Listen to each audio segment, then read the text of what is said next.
For the past several weeks, we have seen photos and videos of violent clashes happening in France amidst the Yellow Vests protest. We've seen videos of police beating a man in a Burger King and beating a protester in the street. But now the most shocking story. An 80-year-old woman who went to close her blinds during the protest was hit by a tear gas canister and killed. It seems like these protests are only going to escalate, but the French government is now trying to appease the protesters, offering to suspend the tax hike that precipitated the protest. But the protesters are rejecting this proposal, saying it is crumbs, and they are now calling for Act 4. Amidst this news, we are hearing that Emmanuel Macron's approval rating has fallen to new lows at 23%. So today, let's take a look at the latest news to understand why the protests may escalate this weekend and why French protesters are refusing to back down. But before we get started, please head over to patreon.com/Timcast if you'd like to support my work. Patrons are the backbone of the content I create. If you want to help me make videos like this and make other videos, then please go to patreon.com/Timcast to support my work. From The Guardian, Yellow Vest protests in France to continue despite fuel tax U-turn. Protesters say they will not accept crumbs, but are told further violence will not be tolerated. France's Yellow Vests have vowed to continue their high-profile protest campaign after forcing the French government to a U-turn on controversial rise in fuel tax. The movement, behind 3 weeks of increasingly violent protests across the country, declared it wanted more concessions from France's leaders and would not accept crumbs.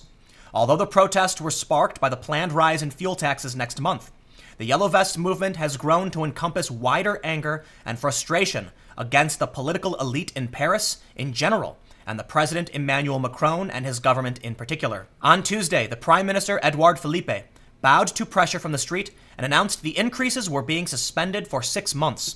He also announced an immediate freeze on gas and electricity prices, but warned further violence will not be tolerated. Philippe's announcement came after he met cabinet ministers on Tuesday morning to agree to responses to a weekend of rioting, looting, and destruction in Paris by an element of the Yellow Vest movement. Macron had repeatedly vowed not to give in to the unrest, but has been forced to reconsider after some of the worst street violence in Paris in half a century. If the events of the last days have shown anything, it is that the French do not want any more taxes or charges. No tax merits putting in danger national unity. It would seem the taxes are not the core issue at this point. We saw reporting from the New York Post on the 3rd, protests call for Macron's resignation as France comes to the brink of a state of emergency. They say on Saturday alone, 412 people were arrested in the capital, where at least 133 injuries have been reported, including to 23 security force members. Protesters set fire to 6 buildings, and nearly 190 blazes had to be put out across Paris, according to the French Interior Ministry. Yesterday, Reuters reported Macron's popularity hits new low amid French protests. French President Emmanuel Macron and Prime Minister Edouard Philippe's approval ratings hit new lows as the Yellow Vest protests gathered pace, according to an IFOP fiducial poll for Paris Match and Sud Radio published on Tuesday. Macron's approval rating fell to 23% in the poll conducted late last week, down 6 points on the previous months. Philippe's rating fell 10 points to 26%. Some locals expressed to me that they feel the protests might actually simmer down because the government has suspended the tax hike. However, others have told me the tax hike didn't change anything. They were expecting taxes to increase in a month. Now they expect taxes to increase in 6 months. The government actually hasn't conceded anything. And we can see now, according to Express, that despite the growing unrest, calls are already being made on social media for Act 4 on Saturday in Paris. Some within the Yellow Vest movement are demanding the French government reimpose a tax on the wealthy. From The Guardian, French government reconsiders wealth tax as protests intensify. Solidarity tax on wealth may be reimposed amid widening Yellow Vests movement. French government will consider reintroducing taxes on the most wealthy in what is seen as a further measure to appease the Yellow Vest protesters threatening to destabilize Emmanuel Macron's presidency. Lifting part of the solidarity tax on wealth was a pillar of Macron's election campaign and one of the first fiscal measures he implemented on taking power in May 2017, leading to his nickname, President of the Rich. On Wednesday, as the Yellow Vests vowed to continue protests that have seen parts of Paris in flames and violent clashes with police, the government spokesman Benjamin Griveaux admitted ISF could be reimposed. Reintroducing the wealth tax has been one of the demands of parts of the Yellow Vest movement that grew out of anger at rising taxes on petrol and diesel. The government has been forced into a change of direction after last Saturday's scenes of running clashes with police, torched cars and buildings, and smashed shopfronts in one of Paris's most exclusive areas, as well as damage to the Arc de Triomphe in a third week of protests. The policies set forth by the French government have, in a sense, kind of unified the left and the right. You have activists on the far left saying that Macron's government cut taxes on the wealthy and increased taxes on the working class, and that is just not fair. They are using this tax as a punitive tax to inhibit certain behaviors, and thus putting a burden on the working class through no fault of their own, simply because society as a whole is dependent upon fossil fuels. In a write-up from Enough is Enough, a far-left website, they say, the anarchist approach is to address climate change at its root cause, by acknowledging the underlying structures of domination that lead to environmental destruction in the first place, namely capitalism and the state. Instead of offsetting the cost of pollution fuels onto the people, anarchists propose to minimize our dependence on fossil fuels by providing alternatives and attacking the concentration of corporate and state power that forces people into being dependent on fossil fuels for their livelihoods. For example, traveling long distances on a daily basis for work. Today, production isn't local and decentralized. Rather, concentrated power has produced a core and periphery, which necessitates the long-distance movements of millions of people and goods on a daily basis. The far left is saying that anarchists need to maintain a presence on the ground because the people who are protesting aren't overtly political. These are middle-aged people who don't regularly protest and can be susceptible to political messages from the far right. And at the same time, you have the nationalists demanding that Macron stop playing up to the internationalists and start working for the benefit of the people of France.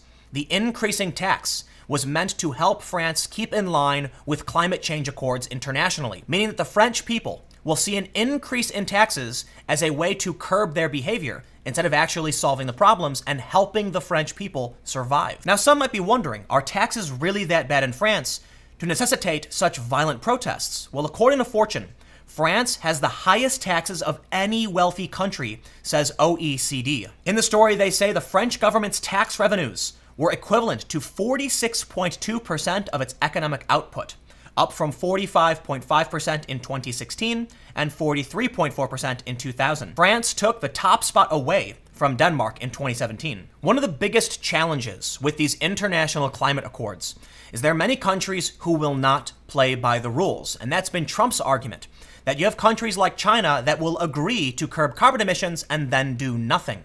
And if you act responsibly and abide by the accord, you will be limiting yourself in the face of those who will not take responsibility for their actions. Thus, the more France tries to say we are going to lead the charge and do this, you still see these other countries ignoring that treaty, putting France at a disadvantage and only hurting its working class.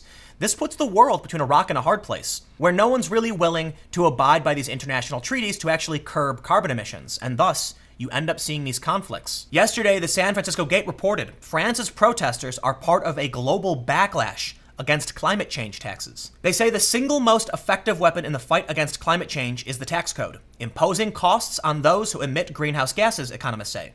But as French President Emmanuel Macron learned over the past 3 weeks, implementing such taxes can be politically explosive. The story from SF Gate talks about how for years, politicians have tried imposing punitive taxes on the working class to curb carbon emissions.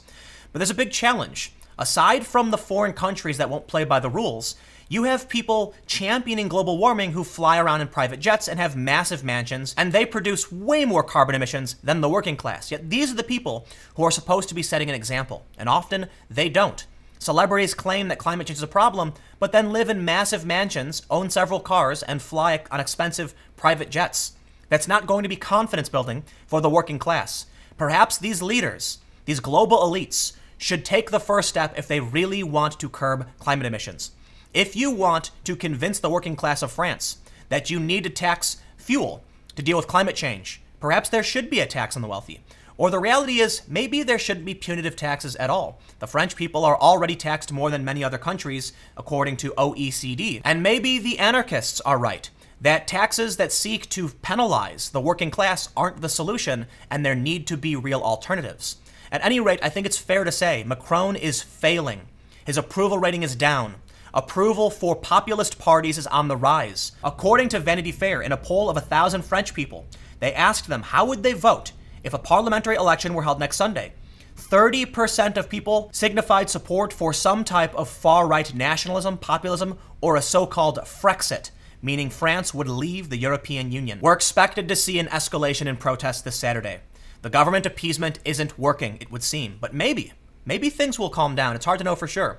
Let me know what you think in the comments below. We'll keep the conversation going. Do you think things are going to get worse for France? Why do you think it is they're protesting? Why are we seeing the white working class from the rural areas coming to the cities and engaging in protests that they don't normally engage in? Again, comment below. We'll keep the conversation going. You can follow me on Twitter at Timcast. Stay tuned. New videos every day at 4 p.m. And I'll have more videos up on my second channel, youtube.com/TimCastNews, starting at 6 p.m. Thanks for hanging out, and I will see you all next time.